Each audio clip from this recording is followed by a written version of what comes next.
আমি নাওডাঙ্গা জমিদার বাড়ি শিব মন্দিরের পক্ষ থেকে আপনাদের মাঝে শ্রী শ্রী শনিদেব সম্পর্কে সংক্ষিপ্ত আলোচনা করছি।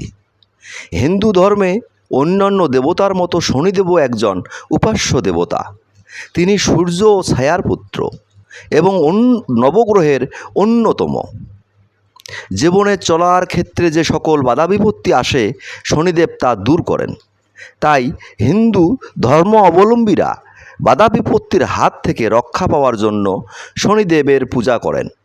শনিদেবের 4 হাত, তার গায়ের রং নীল এবং পোশাকও নীল। তার হাতে তরবারি, তীর ও ধনুক দেখা যায়। তার বাহন শকুন।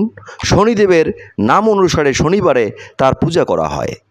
শনি পূজার উদ্দেশ্য হল শনিদেবকে সন্তুষ্ট রাখা, বিভিন্ন ধরনের রোগ পীড়া থেকে মুক্ত থাকা এবং জীবনে চলার ক্ষেত্রে যে সকল বাধা বিপত্তি আসে শনিদেব তা দূর করেন।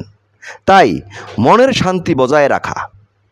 শ্রী শ্রী শনিদেবের প্রণাম মন্ত্র: ওম নীলাঞ্জন চয় প্রখং রবিসুতম মহাগ্রহম ছায়ায়া গর্ভসম্ভূতং তং নমামি শনৈচরম।